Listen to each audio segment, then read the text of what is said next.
खा रहे हैं हैदराबाद और कराची की। लेकिन अभी आपको खबर दें हैदराबाद से, जहां पर यूसी 24 वार्ड नंबर 2 खवातीन के पोलिंग स्टेशन से मदरसतुल लुबनात के बाहर 2 ग्रुपों में तसादुम हुआ। पीपल्स पार्टी और पीटीआई की हामी आपस में लड़ पड़े, मुतादिद कारकुनान लहू लुहान हो गए। पुलिस तसादुम के बाद इस पोलिंग स्टेशन का दरवाजा भी बंद कर दिया है। यह हैदराबाद की सूरत हाल है, यूसी 24 की वार्ड नंबर 2 खवातीन का पोलिंग स्टेशन, जिसके बाहर 2 ग्रुपों में तसादुम हुआ। पीपल्स पार्टी और पीटीआई के हामी आपस में लड़ पड़े। इमरान खान साहब तो इस वक्त ऐसे लग रहा है कि पाकिस्तान की सियासत के जो है वो अन्नदाता है। उन्होंने तो वोट ऑफ नो कॉन्फिडेंस जो है वो भी उनके खिलाफ आया। उन्होंने अपने वजीर आला को 186 वोट भी मिल गए। उसके बाद आज उन्होंने अगले दिन उन्होंने अपनी असम्बली जो पंजाब की है वो तोड़ दी। उधर वजीर आजम और आर्मी चीफ पूरी दुनिया से पैसे मांगने गए हुए हैं और इमरान खान जो है वो खेल खेल रहे हैं। कभी असम्बली में वोट ऑफ नो कॉन्फिडेंस लेते हैं, कभी असम्बलियां तोड़ते हैं। कल कराची मेयर का चुनाव चल रहा था, उसके बीच में पाकिस्तान में वैसे तो कोई भी चुनाव हो और उसके बीच में दंगा फसाद ना हो, गोलीबारी ना चले, कम से कम लाठी डंडे ना चले, 10-20-50 के सर ना फूटें, घायल ना हो, जख्मी ना हो, तब तक पाकिस्तान में कोई चुनाव खत्म ही नहीं होता। अब पाकिस्तान में जैसी स्थिति बनती चली जा रही है, आप देखो एक तरफ तो सिंध जो कि बेस है पीपल्स पार्टी का, वहाँ पर पीटीआई अपने कदम बढ़ा रही है और ये चीज़ें बर्दाश्त नहीं हो रही पीपल्स पार्टी। जिस तरीके से पीपल्स पार्टी आज से 10 साल पहले पंजाब में बहुत स्ट्रांग होती थी, 10-15 साल पहले पंजाब से बिल्कुल उसकी धज्जियां उड़ा के उसको बाहर करवा दिया। उसमें फौज का भी बहुत बड़ा हाथ था, उसमें नून लीग का भी बहुत बड़ा हाथ था। लेकिन अब वो कतई नहीं चाहते कि उनके हाथ से सिंध भी निकल जाए, क्योंकि अगर सिंध हाथ से निकला तो उनके पास कुछ भी नहीं, क्योंकि सिंध में भी कराची पहले से उनके पास नहीं है। कराची में एनक्यूएम जीतती, बाकी के सिंध में वो जीतते हैं, वो सब इलाके भी उनके पास से जाते रहेंगे। तो फिर ये जरदारी परिवार, बिलावल भुट्टो परिवार, जो बिलावल भुट्टो सपने देख रहा है पीएम बनने का, वो आखिर कहाँ से पूरे होंगे। कराची के गुलबर्ग टाउन के पोलिंग स्टेशन में नामालूम अफराद ने बैलेट बॉक्स तोड़ दिया। इत्तला मिलते ही पुलिस की भारी नफरी पहुंची और सूरत हाल को कंट्रोल किया। एक और अहम खबर आपको दें जामशोरों से, जहां दौरान पोलिंग 2 ग्रुपों में तसादुम हो गया। तसादुम के नतीजे में पोलिंग का अमल रोक दिया गया। कोटरी की यूनियन काउंसिल अल्लाह बचाओ पे पेश आया। सिक्योरिटी पर तैनात एहलकार मामला हल कराने में नाकाम रहे हैं। उस यूनियन काउंसिल के मनाजिर आप देख रहे हैं। यहां पर तसादुम हुआ, तसादुम के बाद पोलिंग को रोकना पड़ गया। पुलिस फौरी तौर पर पहुंची है और मामले को हल करने की कोशिश इस वक्त की जा रही है। रेंजर्स के जवान भी आप यहां पर देख सकते हैं, जो कि इस वाकये से मुताल्लिक इस वक्त मालूमात हासिल करने की कोशिश कर रहे हैं कि वाकया क्या हुआ। जाम शोरों का इलाका है जहां 2 ग्रुपों में तसादुम हुआ। कोटरी की यूनियन काउंसिल अल्लाह बचाओ शोरों में यह वाकया पेश आया। सिक्योरिटी पर तैनात एहलकार मामला हल कराने में इब्तदाई तौर पर नाकाम हो गए, जिसके बाद पोलिंग को रोकना पड़ गया है। दोनों तरफ के कारकुनान बड़ी तादाद में यहां पर मौजूद थे और दोनों के दरमियान तसादुम हुआ, जिसके नतीजे में पोलिंग का अमल ही यहां रोकना पड़ गया। बात करेंगे मोहम्मद सलाहुद्दीन हमारे साथ मौजूद है। आगाह कीजिए इस मुतालिक सलाहुद्दीन। पोलिंग स्टेशन में नामालूम अफराद दाखिल हुए, नामालूम अफराद ने बैलेट बॉक्स तोड़ दिया था और इत्तला मिलते ही पुलिस की भारी नफरी वहाँ मौके पर ही पहुंच गई थी। सूरत हाल को कंट्रोल कर दिया गया, ये पुलिस का कहना है। वाकई से मुतालिक सीसीटीवी फुटेज भी हासिल कर ली गई है। सीसीटीवी फुटेज की मदद से मुल्जिमान को भी गिरफ्तार किया जाए। ये तसादुम हुआ और झगड़ा हो गया और इस तसादुम के नतीजे में कई जख्मी भी हुए और इस तसादुम के बायस पुलिस ने अब पोलिंग स्टेशन का दरवाज़ा भी बंद कर दिया है।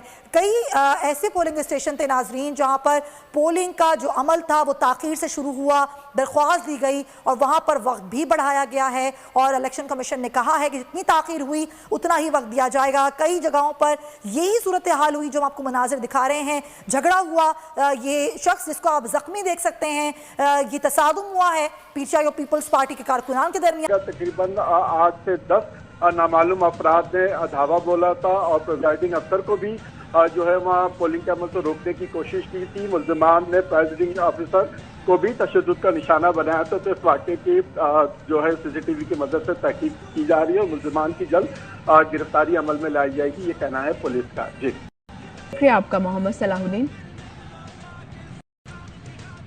कंट्रोल होना था, उसने वो करना था। वो दूसरे जो है वो कहते हैं कि जो लोग हाजिर थे वो 170 थे, 186 वोट किस तरह आ गए।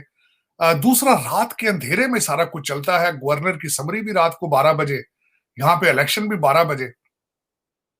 लेकिन एक यहाँ पे मैं बात ये कहना चाहूंगा कि अब वो सारे हैं पतली गली में फंस गए हैं। उसकी वजह यह है कि अभी ये कह रहे हैं कि 90 डेज के समरी साइन कर दी है, 90 डेज के अंदर इलेक्शन हो गए, लेकिन उससे पहले ये नहीं इन्हें पता कि इंटरिम गवर्नमेंट भी बनेगी, और वो कौन बनाएंगे? वो बनाएंगे जो फेडरल पे बैठे। तो इलेक्शन की बात जिस तरह आप कह रहे थे कि इलेक्शन कराना है, अगर इलेक्शन से करप्शन बंद होती हो तो मैंने पहले कई दफा कहा कि दिन में 3 दफा कराएं उसको, वो फिर हर 5 साल बाद ना दिन में 3 दफा कराएं, कि अगले इलेक्शन के अंदर फौज सुपरविजन नहीं करेगी, पुलिस करेगी, तो फिर उसकी उन इलेक्शन की क्रेडिबिलिटी क्या होगी? फिर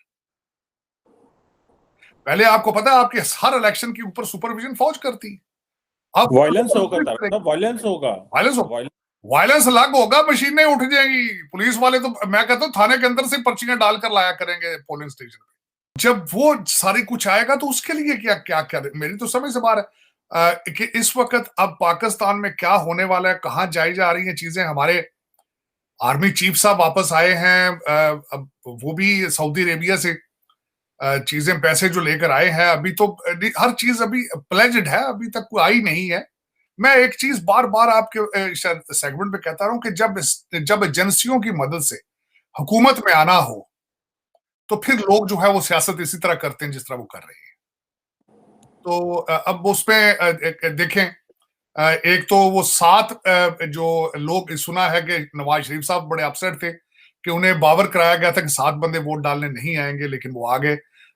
जो हालात इस वक्त चल रहे हैं उसमें इमरजेंसीज भी आ सकती हैं, इकोनॉमिक माशी इमरजेंसी भी आ सकती है, क्योंकि पैसे अभी प्लेज हुए हैं और डार साहब ने फरमाया कि वो सारे 90% तो वो लोन है, वो एड नहीं है, वो तो लोन है भाई। ये खुश है कि लोन है, लेकिन ये समझते हैं कि शायद एड है।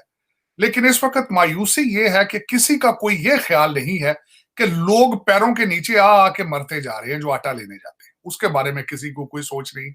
इलेक्शन के बाद यही लोग, यही असम्बलियां, यही लोग इलेक्टेबल्स, यही जर्नैलों के पोते पोतियां दोते, और यही वो जो सरमायादार और सारे ब्लैकमेलर और जो सारे, यही फिर दोबारा इकट्ठा होना हो तो किस तरीके से आगे चलेगा पाकिस्तान? ये कहते हैं जी वो नया मैंडेट लेकर आएंगे। मैंडेट आपको तो पहले किसी दफा दे चुकी कौम। आपको पता ही है पाकिस्तान की पुलिस का इमेज क्या है या उनकी कितने ईमानदार वो है। तो आज मुझे पता चला है कि जो नए आर्मी चीफ है उन्होंने कहा जी इलेक्शन में हम सुपरविजन नहीं करेंगे। और दूसरी तरफ से खान साहब ने जो कल अपनी जो एक उन्होंने तकरीर फरमाई, उसमें तो गुस्सा था उन्हें आर्मी चीफ के ऊपर, जब से उन्होंने आरिफ अलवी साहब को जवाब दिया कि मैंने नहीं मिलना, कि पाकिस्तान के अंदर यूनिवर्सिटी ग्रेजुएट, पोस्ट ग्रेजुएट, उसकी सैलरी एवरेज पाकिस्तान के अंदर 37,000 रुपया है। तो अगर यूनिवर्सिटी ग्रेजुएट की तरह 37,000 है तो फिर दूसरे लोगों के हालात क्या है? वो किस तरह खाना खा रहे हैं, क्या कर रहे हैं, क्वार्टे का बंदोबस्त क्या किया जा रहा है? और जो दूसरा IMF है वो मुसलसल प्रेशर क्रिएट करता जा रहा है कि आप गैस, पेट्रोल, इलेक्ट्रिसिटी के ऊपर से सब्सिडीज खत्म करें। एंड ऑफ ये कांग्रेस है वहां की, पाकिस्तान की। जैसे कांग्रेस सिमटती चली जा रही है वैसे ही पाकिस्तानी पीपल्स पार्टी सिमट रही है। जो PTI है वो उठ रही है बहुत तेजी से। PTI का 2 हिस्सों में अगर हम सिंध को बांटे तो एक तो है जो कराची का मुख्य शहर, जो कि एक बहुत बड़ा शहर है। वहाँ पे तकरीबन, जैसा पाकिस्तानी मीडिया बोलता है, 3 करोड़ से ज़्यादा की आबादी रहती है, तो हम मान सकते हैं 3-4 करोड़ तो कम से कम रहती ही होगी। तो 3-4 करोड़ की आबादी, इसमें आप अगर अंदाज़ा लगाओ ना, तो ये साइज़ के हिसाब से दिल्ली से भी ज़्यादा पॉपुलेटेड शहर हो गया। भारत में कहीं ना कहीं मुंबई के कुछ इलाके या दिल्ली के सिर्फ कुछ इलाके इंटरनल दिल्ली के हैं जिसमें वो डेंसिटी वाइज अगर हम पॉपुलेशन की बात करें तो उसका मुकाबला कर सकते हैं। वरना जैसे दिल्ली मुंबई के पास में इलाका ज़्यादा है, कराची के पास में इलाका कम है और आबादी ज़्यादा है। इस हिसाब से देखें तो बहुत ही ज़्यादा डेंसली पॉपुलेटेड है। अगर पूरे इसमें हम देख ले सब कॉन्टिनेंट में, नंबर 1 पे हमारा आता है ढाका में तो एकदम ही बुरे हाल है। उसके बाद कराची डेंसली पॉपुलेटेड में। तो कराची में बहुत बड़ी आबादी है मुहाजिरों की, जो यहाँ से यूपी, बिहार से और अपना दिल्ली से, इन सब इलाकों से माइग्रेट करके गए थे। अब वहाँ पर MQM बहुत स्ट्रॉन्ग पार्टी है, MQM का ही मेयर ज़्यादातर अब तक जीता आया है। कराची पे एक छत्र राज रहा है MQM का। और मतलब जैसे वहाँ पे नेशनल असेंबली के चुनाव थे, ऐसे 12 लोकसभा, उसमें PTI इस बार जीत गई थी। पहले कभी MQM कभी कोई जीती थी, पर इस बार वहाँ पे PTI निकाल ली गई थी। तो सिंध में बाकी जो ग्रामीण इलाके हैं वहां पे तो पीपल्स पार्टी की अच्छी पकड़ है, कराची इनके हाथ से निकल चुका है। अब ये जो इंटीरियर सिंध है उसके भरोसे कब तक चलेगी इनकी पार्टी? जिस तरीके से पंजाब के अंदर नून लीग का खात्मा कर दिया इमरान खान ने, वैसे सिंध भी कब्जे आना चाहता है। वो व्यक्ति चाहता ही है कि मैं पूरे पाकिस्तान का बादशाह बन के रहूं, इमरान खान, और उसमें कहीं ना कहीं वो सफल होता हुआ नजर आ रहा है। तो ये सब चीजें बर्दाश्त हो नहीं रही हैं। और जो इनका पुराना तरीका है जाहिलियत का कि अगर सत्ता आसानी से ना पा पाओ तो उसके लिए मार कुटाई, दंगा, तोड़ फोड़, मार दो, मर्डर कर दो, उठा लो, घर जला दो, ये सब करना जो भारत में भी किया इन्होंने पाकिस्तान अलग बनाने के लिए, वही सब चीज़ें उसी ढर्रे पे ये कौम आज भी चली जा रही है, वही होता है। खास तौर पर सिंध में जितने भी छोटे बड़े चुनाव हुए हैं, बाकी पंजाब में जितने हम देखें इमरान खान के हटने के बाद से जितने भी छोटे बड़े चुनाव हुए हैं, एक भी चुनाव ऐसा नहीं था जिसमें बम ब्लास्ट ना हो, छोटे स्तर का बम धमाका ना हुआ हो। वो छोटे वो बड़े वाले होता नहीं, किसी को कोई मरता नहीं था, लेकिन हाँ खाली उसको डराने के लिए कि जो वोटर है एक स्पेसिफिक पार्टी का, विरोधी पार्टी का, वो ना वोट डाले तो उनके इलाकों में बम ब्लास्ट करा दो। तोड़ फोड़, लड़ाई दंगा ये तो होता ही रहता है। पंजाब के चुनाव में भी हमने देखा, इधर के चुनाव में भी देखा। बलूचिस्तान के जो इलेक्शंस थे वहाँ पर बम धमाके की सबसे ज़्यादा घटना बलूचिस्तान में आती है, इधर तो कम होते हैं। खासतौर पर कल वाले में शायद एक आध छुटपुट कहीं हुए होंगे, बताया नहीं इन्होंने, पर कोई भी बड़ा धमाका नहीं हुआ, बड़ा घटना यही हुई। तो ये सब चीज़ें पाकिस्तान का इस तरीके से कल्चर है। इसी तरीके से बाकायदा लोग आ करके जो बैलेट पेपर का वो है वो भी उठा के ले जाते हैं।